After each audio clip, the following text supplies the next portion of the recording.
Hello and thanks for joining us from our studios in Israel. I'm Aaron Porras here with ILTV's Morning Brief. Attacks and aggressions in the Palestinian territories against Israel are increasing recently in the wake of the release of the United States' new Middle East peace deal. And along the southern border with Gaza especially, Palestinian violence is breaking the peace in Israel on a near daily basis.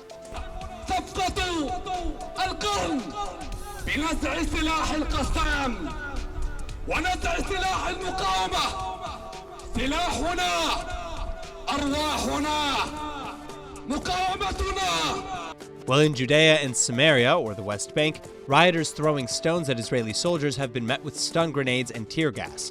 In Gaza, on the other hand, the IDF is conducting airstrikes against Hamas military positions in response to rockets, mortars, and incendiary balloons.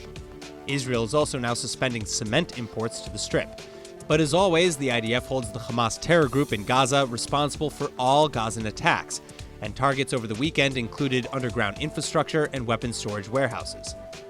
Meanwhile, the IDF is also beginning a 4-day-long countrywide exercise simulating war on multiple fronts. The focus of the drill will be on the administration, though, and not on tactical training of soldiers in the field.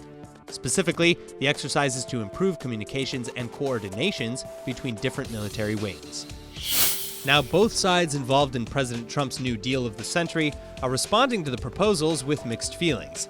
But in a surprise demonstration, dozens of Israeli Arabs who identify as Palestinian are now protesting against the deal because they don't want to lose their Israeli citizenships. The Peace to Prosperity plan envisions a Palestinian state in most of the pre-1967 borders.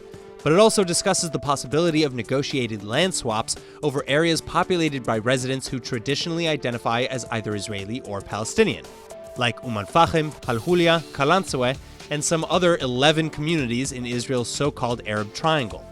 In fact, the plan suggests that the whole triangle, where the majority of residents identify as Palestinian, be transferred to the Palestinian Authority, along with the 260,000 some people who live there. Arab Israelis in the triangle, on the other hand, see the move as a population transfer meant to take away their rights and reduce Arab political influence in Israel, especially as the plan comes just weeks ahead of the nation's landmark third elections.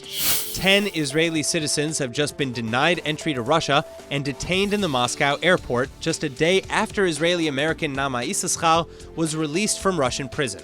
In the past couple of months, Russia had repeatedly been blocking Israelis from entering the country in what's reported to be a protest against Israel denying entry to Russian travelers. The Russian embassy claims that almost 6,000 Russians were not allowed to enter Israel in 2019. The 10 Israelis who were traveling on an Aeroflot flight to Russia, on the other hand, were asked to give DNA samples and get fingerprinted before they were put back on a plane to Israel. Russian officials claimed that the Israelis didn't give a sufficient explanation for their trip to Russia. And the incident comes after 27-year-old Nama Issachar was given a presidential pardon and released from Russian jail after being sentenced to 7.5 years for alleged drug smuggling. The Israeli-American was believed to be a political pawn in a Russian plot to get Israel to release a Russian hacker from their custody before extraditing him instead to the United States for trial. That's all for now, but for more news from Israel, remember to like ILTV on Facebook and on Instagram, and to subscribe to us on YouTube. I'm Aaron Porras, and see you later with our main daily broadcast from Israel at 2 p.m. Eastern Time.